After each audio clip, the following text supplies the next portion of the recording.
Hello, welcome back to my channel and welcome to another reading vlog where I'm gonna be reading the Murderbot Diaries series.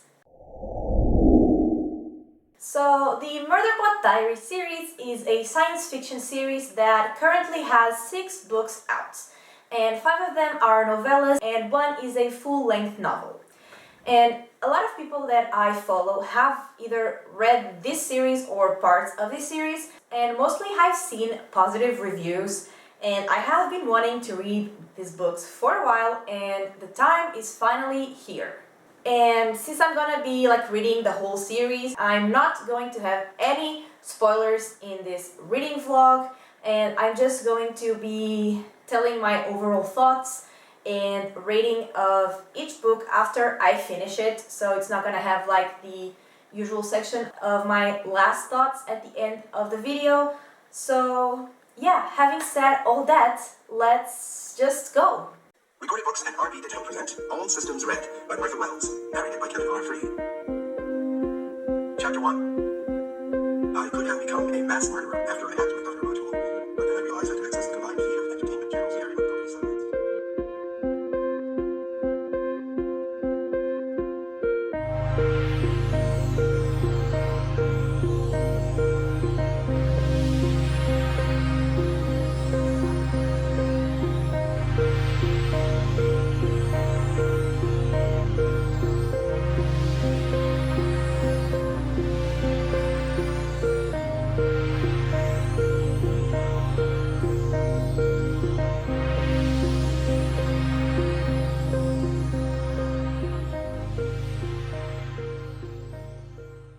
Okay, so I have finished the first book of the series, which is a novella, and it's called All Systems Red.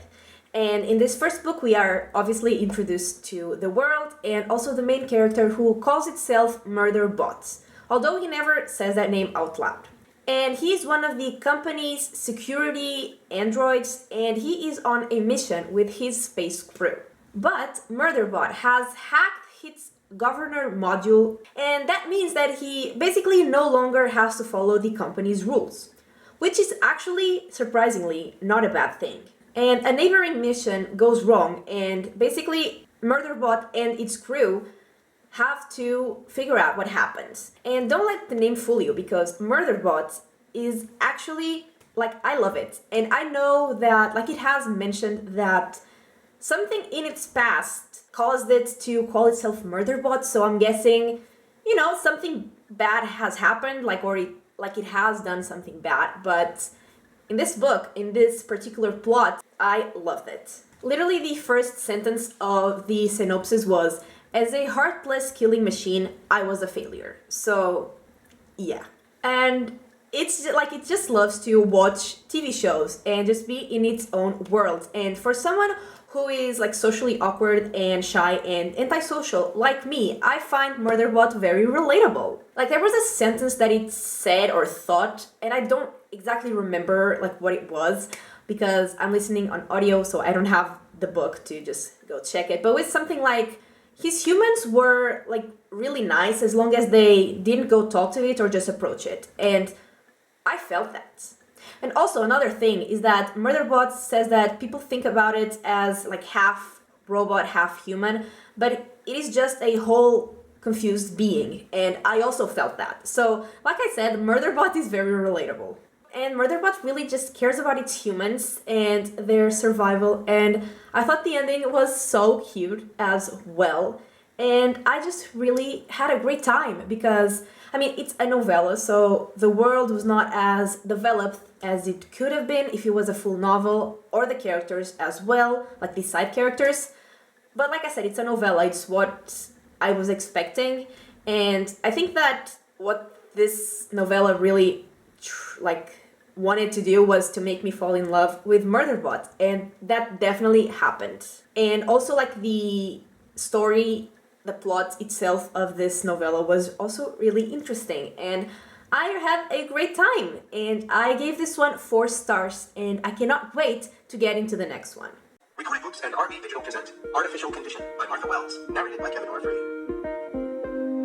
Chapter 1. Some humans don't care about the news. Even after I hacked my governor module and got access to the feeds, I never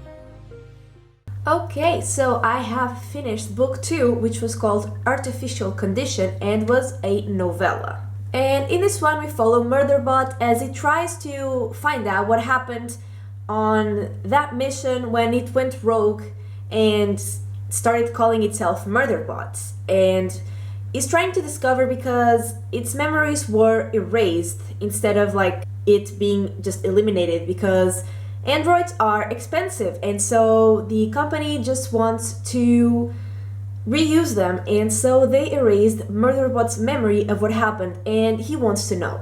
And in order for Murderbot to find out what happened, it has to sort of infiltrate a mission filled with humans, and it actually has to pretend to be a augmented human, which means that it's going to have to interact more with humans, which Murderbot hates, but it's going to have to do that. And basically we follow Murderbot's mission and the humans' missions, which kind of blends together in a way and in the end as well.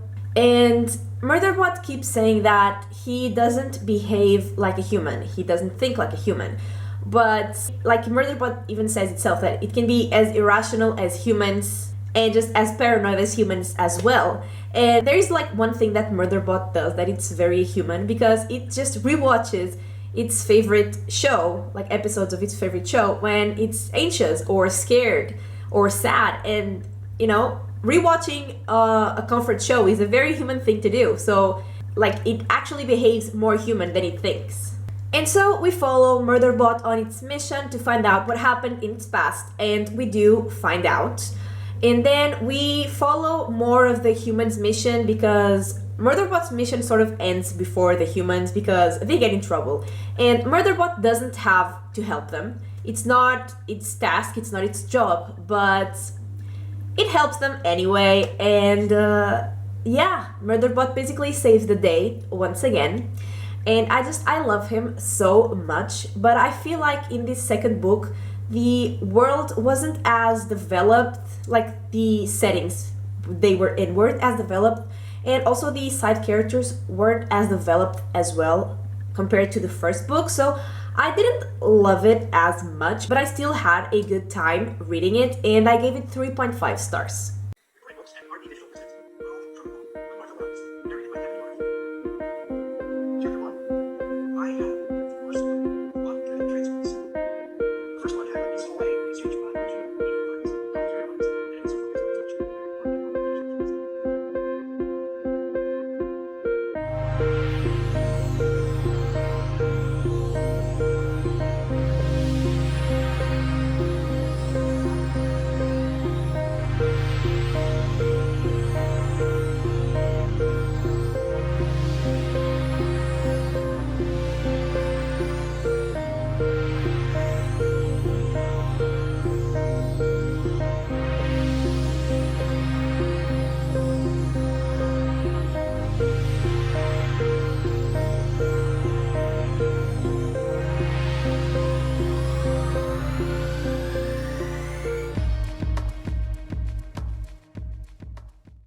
Okay, so I have finished reading book 3, which was called Rogue Protocol and was also a novella. And honestly, my glasses are so dirty that I think I would see better without them. And I'm too lazy to go clean them, so I think I'm just gonna take them off because literally I can see anything. So, anyway, so Murderbot goes on yet another mission because it needs some data, and it gets into another human's mission, just like it did in book 2, and there is an AI in that humans group, and it kind of sees a new kind of relationship between humans and an AI, because that AI considers the humans its friends, and the humans consider the AI their friend as well.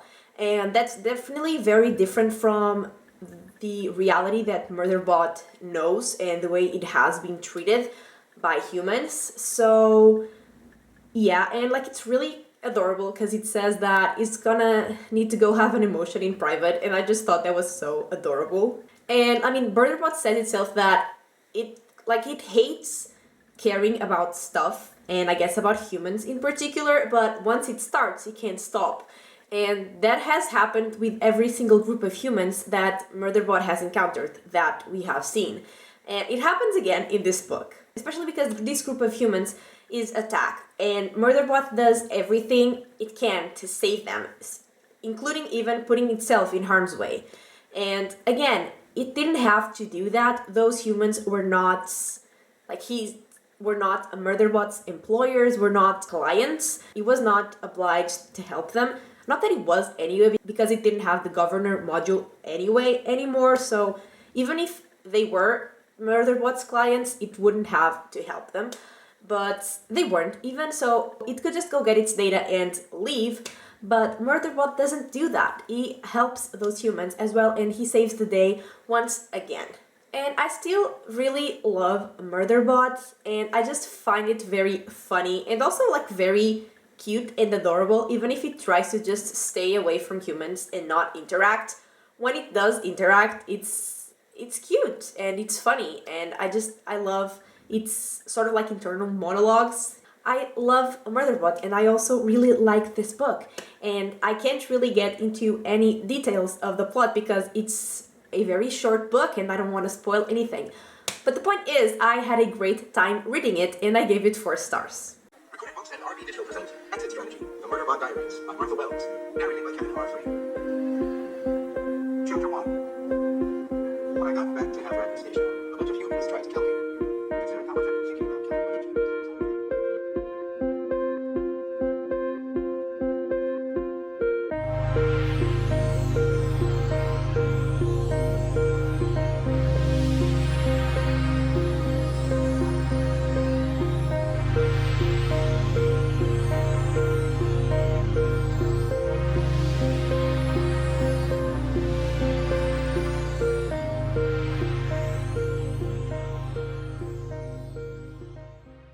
Okay, so I have finished book 4, which was called Exit Strategy and was a novella.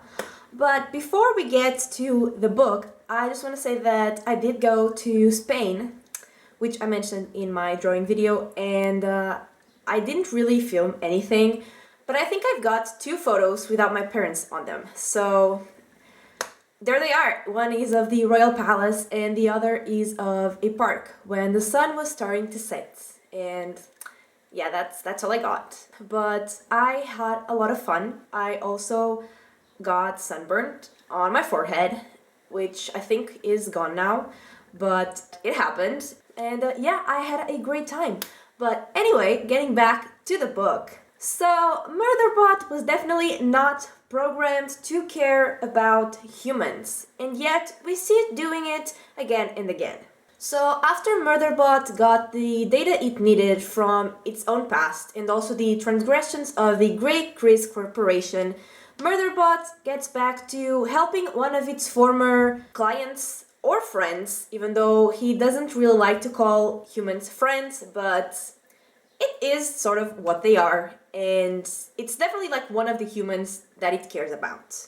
And so it goes back to that human to help her submit some evidence that will hopefully stop the Grey Chris Corporation from killing more colonists just for profit. And it was definitely enjoyable to see a character that we already knew from a previous book, and that Murderbot already had an established friendship relationship with that character. It was fun to see how their dynamic evolved from the first time we saw them together to now that they were already friends.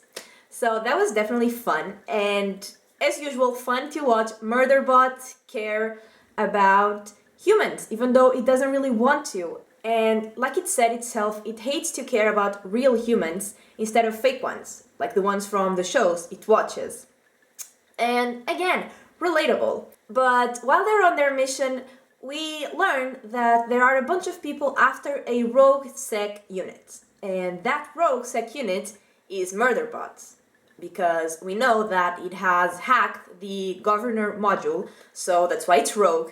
And after everything that it's done in the first 3 books, there are people after it, and that just makes their mission that much more dangerous. And like I said, I really liked seeing the character that we already knew from a previous book, and that character is called Dr. Mensa, and it was really fun to see her interacting with Murderbot again. And Murderbot itself, I just love it so much. I find its personality very endearing and funny, and I just love to hear it talk or just think. It's a great time. Like, I'm trying not to get really that much into the plots because I don't want to give spoilers in this video, and that is maybe making it seem like the books have the same general structure, and in a way they do, because it's always like Murderbot going on a mission, but it's always different enough to be entertaining. And Murderbot itself, like just its personality, carries the story for me. And just following Murderbot's character development is also like beautiful. So I love these books so much, and I love this one particularly as well, and I gave it 4 stars. Recorded books and RB Digital present Network Effect by Martha Wells, narrated by Kevin R. Free. Chapter 1. I had clients who thought they needed an absurd level of security. And I'm talking absurd even by my standards. And my code was developed by a mod company known for intense xenophobic paranoia.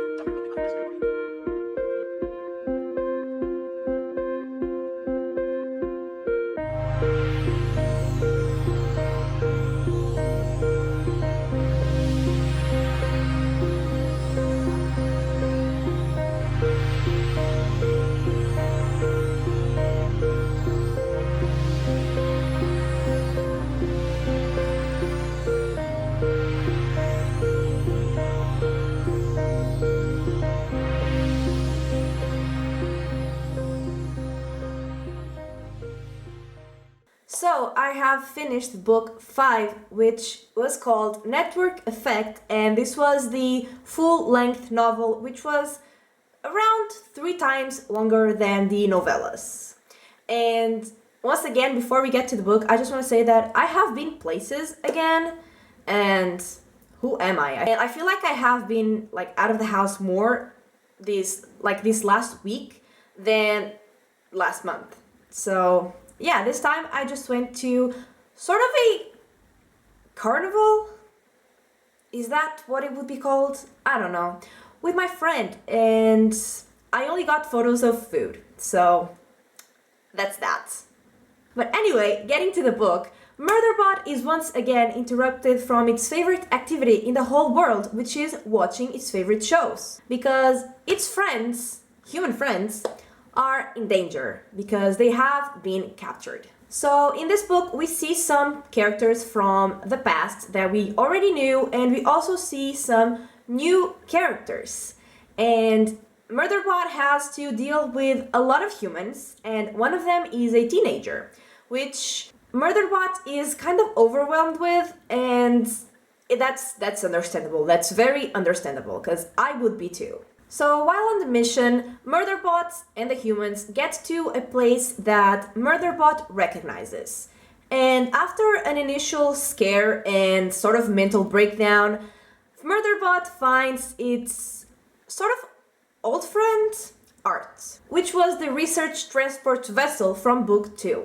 And I love to see Art again, and the complex and complicated, but ultimately beautiful friendship between Art and Murderbot. And since this was a full-length novel, we obviously got to see things developing with more detail, and that includes the characters and their personalities and obviously their relationships, and I love to see that. Like, I love to see Murderbot's interactions with everyone, including the humans and also Art. And it was also incredible to see even more character development from Murderbot and having it finally decide what it actually wants to do for itself. And the ending of this book was really, really beautiful, and I loved it. And I just still love Murderbot, and I find it really relatable. And I guess that I am actually sad that I only have one more book to read, and it's one novella, so it's gonna be short. But anyway, I gave this book 4 stars, and I'm gonna finish this series. Well, the books that are already out in the series. Recorded Books presents Fugitive Telemetry, The Murderbot Diaries by Martha Wells, narrated by Kevin R. Free. Chapter 1. The lying on the deck, on their side, half curled around. A broken feed interface was scattered on their right hand. I've seen a lot of dead humans. I mean, a lot. So I did an initial scan and compared the results to archived data sets like human body temperatures versus ambient temperature, humidity, and various other rating discussing.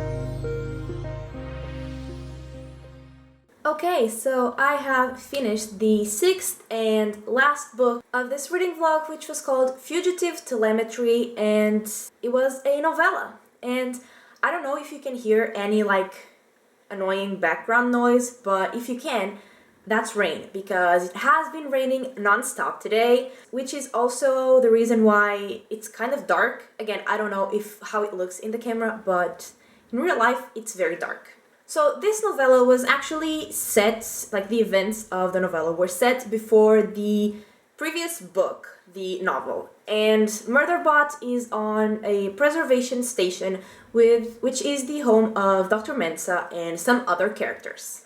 And even though Murderbot is free now, it's still viewed as a dangerous tool, and so it's still feared and avoided and just mistreated in general. And then a human is found dead, even though preservation station is a very safe place, and yet someone is found dead.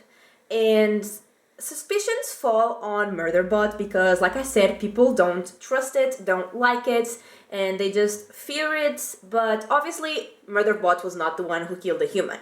And so it gets in on the investigation, and as usual, Murderbot is a smart badass, and I love it. And like I mentioned, Murderbot is basically living in the same place as Dr. Mensa, which is a character that has been recurring in, I think this was the fourth book.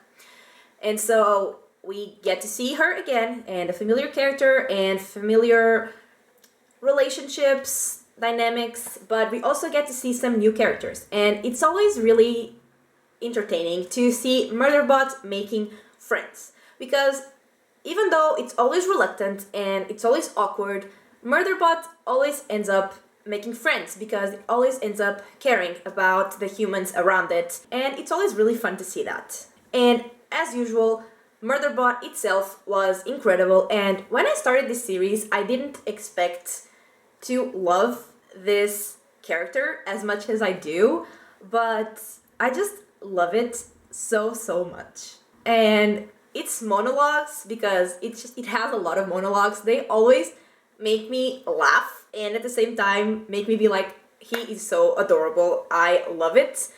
I would die for Murderbot. And the plot itself of this book I also really loved. I think it had, like I talked about, having the books having sort of the same overall structure, and in a way it did, because Murderbot was on a mission and it ended up caring about the humans in said mission, but I feel like it had a different vibe. And even though I loved all the books in the series, I think I actually liked the vibe of this one better. I felt like it captivated me even more than the others, and so I gave this one 4.5 stars. And like I said, overall this was a very enjoyable series. I had a great time reading these books. I definitely recommend, for the plot itself, of all the books and the science fiction of it, but also just for Murderbot itself, because I would just follow Murderbot on any day because I love it. I love its commentary. I love its personality. I just am in love with Murderbot. I love it so much. And like I said, I love all the books, but I'm glad that I finished this video on the highest high, because the last one was my favorite. And yeah, I had a great time with these books. And I think this is everything for this week's video. I really hope you enjoyed it, and if you did, give it a like and subscribe, and I will talk to you next time. Bye!